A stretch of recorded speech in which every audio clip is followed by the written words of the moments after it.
What if I told you I almost quit my engineering career, not because I wasn't good enough, but because I was told I wasn't?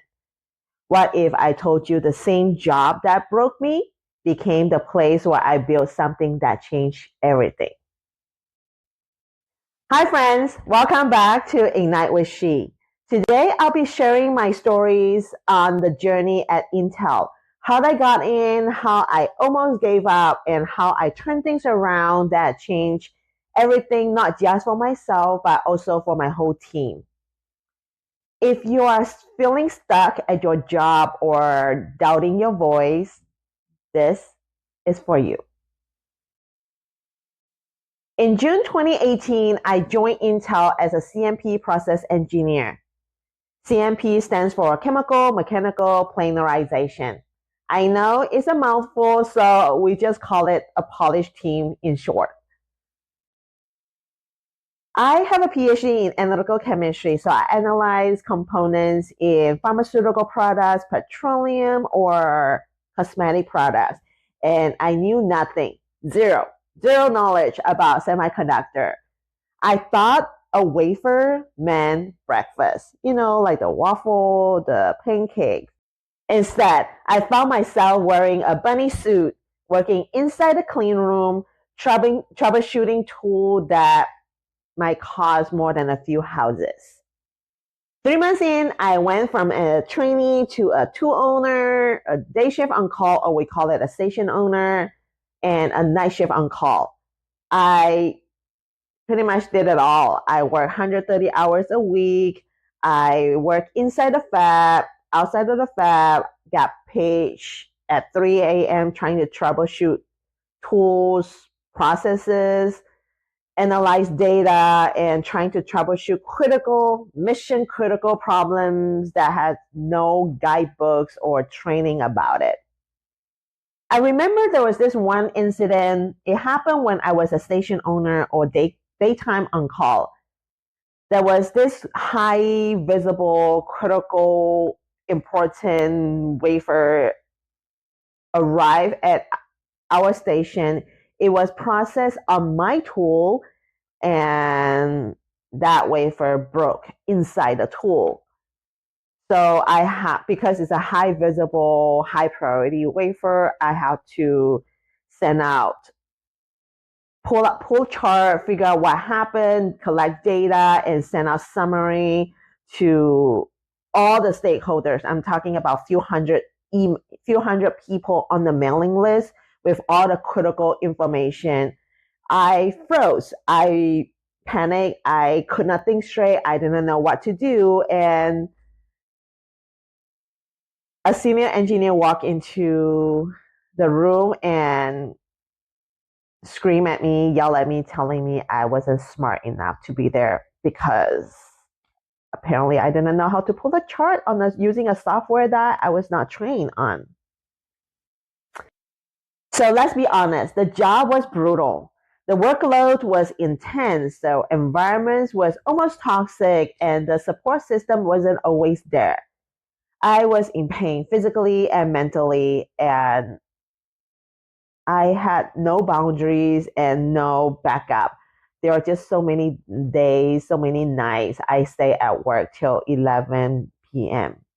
The breaking point came when my teammate and I were staying up late to save a high priority wafer. At that time, I was the station owner and he was the night shift on call. None of us were notified that there was a high priority wafer coming to our station. So we trying to figure things out, work late, trying to collect all the information, and we got it done. We processed the wafer. There was no issues, and we sent the wafer downstream, and it did not cause any issue. The next morning, when I resumed my shift, I realized there was like a company email got blasted out by the project owner who happened to be from my team. He called out and criticizes on call, the night shift on call, that he did not use the correct recipe. That email, I call it like a public shaming, bullying email. Did not stop. It just kept going. And when I realized nobody was going to step in to defend my teammate, I did. I defended my teammate, explained the situation, and called out the lack of communication. The project owner did not give us any information that this wafer was coming, did not give us any recipe to correctly process this wafer. And when we paged him, he was unreachable. My manager later pulled me aside, telling me that my response to the email made him look bad. But I knew what really looked bad was the silence before I spoke up. It was also that day when I decided that I was done with this group. I was done with this toxic environment. I wasn't done with Intel yet, but I was done. I was done with this polish group. So I moved on. I started looking for other positions in the company. So when I looked for the new role, I did it differently this time. I learned from my lesson and I interviewed the team before they interviewed me. I reached out to engineers working in the teams that I was interested in, met with them for a one-on-one to learn more about the workload, the culture, the management style, anything that I needed to protect my space. And I found it. I talked to this engineer. He's an engineer that has been working in this team for a long time. He explained the situation and the management style, and I love what I heard. So I asked him to introduce me to his manager. During the one-on-one with the manager's name is Mike. He walked in. It was a very quick, I don't know, maybe a 2 minute meeting. It was very quick. And he asked me, how do I know that you are not going to leave my team after 1 year, after 1 year of training you? I said, well, if I really like you, I really like working on your team, then I'll stay. He said, okay, I like the answer. And then he walked away. And I was hired. I stayed. I stayed for 4.5 years working under Mike. But here's the twist. Even in a better team, under the better management, I still notice the same pattern as this previous team. There is no systematic training. There is no documentation. Every day we have to deal with 10 top one priorities. We rely on something called I call it the human glue, where we rely on the individual, somebody who has done it before, the senior engineer or manager, somebody who has done it before to show us how to do certain things when the problem arises. So very quickly, I hit my limit again. I emailed Mike that I was looking for a different position.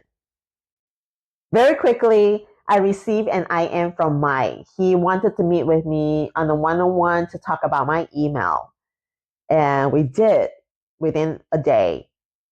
He said, I don't want to lose you, but I also want to know what is not working. How can I turn this job into a career for you? That conversation changed everything. So I told him the truth. I told him that the workload was not sustainable, that the training gaps were hurting us, that we need a system, not superheroes, and that we were burning people out faster than we could onboard them. To his credit, he listened. He really listened. He did not defend. He didn't dismiss. He didn't brush me off. He simply said, thank you, and let's fix this. Mike and I worked closely together, and I built what I wish I had. I created a full onboarding and troubleshooting library. I trained engineers how to push back unrealistic expectations and set clear boundaries. I also trained the technicians identify quality issues, and empower them to contain the tools if needed. I streamlined the shift hands off so that there is no midnight surprises. And I built a system so that people could log off when their shift ended. And it worked. Within a year, the library I have created became the most used resource in my department and also across the teams. But I did not stop there. I also shared the tools with 2 other fabs working on the same processes. We aligned our SOPs, cross-trained teams, and elevated the quality standards across sites. We did not just fix the system, we reset the culture. And here's what I want you to know. None of this would have happened if I hadn't found my voice. None of this would have happened if my manager did not listen when I spoke up. I used to think I was the problem. I was too sensitive, I was too emotional, I was too different. But Mike told me, I'm grateful you spoke up. Because you did, you gave me the chance to fix it. Because of that trust and because of the decision I made to stop doubting myself, we have created something that no one knew they needed and now could not live without. And that's what courage looks like. Speaking up when your voice shakes. Creating changes instead of waiting for it. If you're in a space where you feel unheard, unseen, or just unsure, just keep going. You don't have to know everything. You just need to know when something isn't right and have the courage to say it out loud. If this story resonated with you, follow and subscribe to Ignite with She. Next time, I'll share with you how I stood up to senior engineer who crossed the line and what happened when I did. We don't need more silent survivors. We need bold builders and we need courageous creators. People like you. See you in the next one. Bye-bye.